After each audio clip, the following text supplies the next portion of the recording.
What's up, fight fans? Welcome to Mr. Mustache MMA News. Today, I want to discuss a little bit of different news. Looks like the UFC has some competition with the new announcement of Nate Diaz versus Mike Perry going on to the May 16th Netflix card that's being headlined by Ronda Rousey and Gina Carano, and also has Francis Ngannou versus Felipe Lins on the card. But guys, before we get into it, don't forget to hit the like and subscribe button to continue getting more MMA content by yours truly.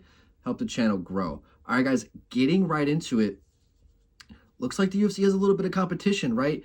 And not in the sense of where, like, the future of the UFC is in danger in the sense of anything like that, but they are now going to be forced to kind of do out the cash a little bit. They're going to be forced to pay fighters a little bit more now that there's a sense of a competition with another promotion, right? Like you had PFL and Bellator and all these other things, but they really just could not fuck with the budget, the promotion, the muscle, the prestige that the name of the UFC has, the brand itself. They really could just never really fuck with it. And you've had the past promotions in the past before, like Affliction and whatnot. They just never were able to capitalize on making consistent big production cards, also just fights that would flop and fallouts, the whole Josh Barnett situation, all these things, right? But here with Netflix, they're going to be paying a lot of money, right? They're going to be paying a lot of money for Nate, Mike, Francis. I mean, I think just for the fighters alone, they're probably going to be paying probably about $60 million. Then you got the promotion that's going to be going on. This is going to be a very expensive card. So yes, MVP, Jake Paul, what they're doing is great to kind of flex a little bit towards the UFC and say, hey, we got some money too. We can put on equally good fights, equally good cards, right? And what makes this work too with having Francis and Ronda and all them, right? There's no belt behind it. There's no championship talk behind it. It's just putting on good fights. They know what they're doing, and they're not trying to be something that they're not. But with paying out this much money, I'm curious how often they're going to be able to do that if they want to compete with the UFC. I mean, ideally, I was talking with a coworker today. I mean, if they put on 4 to 6 cards a year and like massive cards, massive fights. I know Wyatt at Fight Society was talking about Cain Velasquez versus Stipe.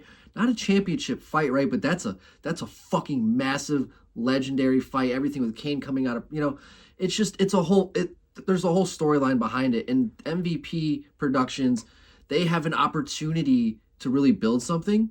So I'm curious to see how they handle this, right? I think the whole thing is going to be a bit of a spectacle, an event, it's not going to be a typical like a UFC production where the pacing is super fast. I think they're probably it's going to be more of like a boxing thing.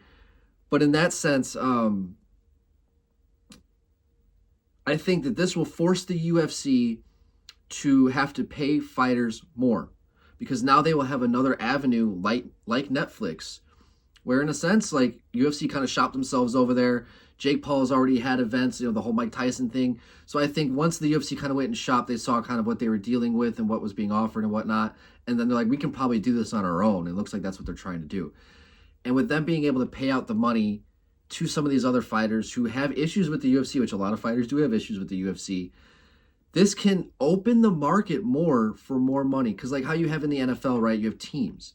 So other teams will pay more money for certain athletes, and that will raise the market value for other athletes who want to get paid.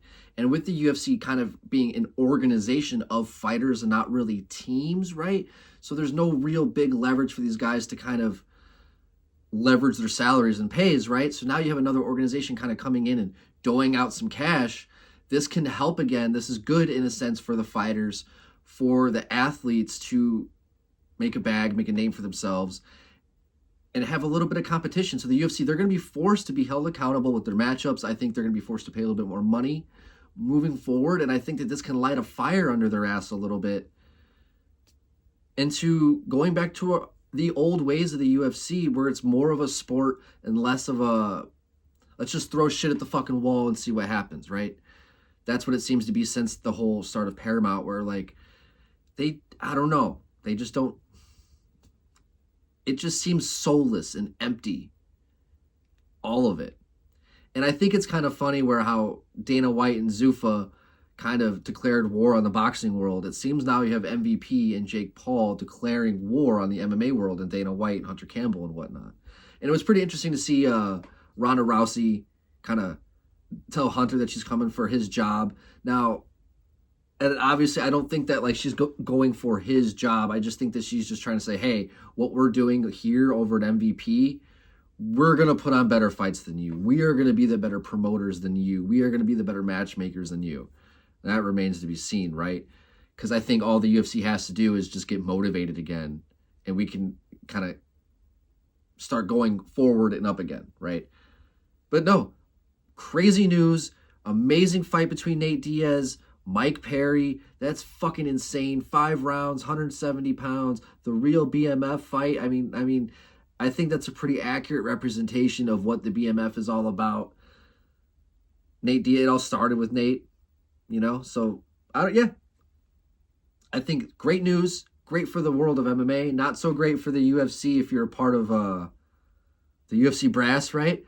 But nonetheless, I think it's huge news for the world of combat sports. But guys, that's going to do it for today. Let me know what you guys think. Don't forget to hit that like and subscribe button to continue getting more MMA content by yours truly. Mr. Mustache, MMA News out. Let's fucking go, fight fans.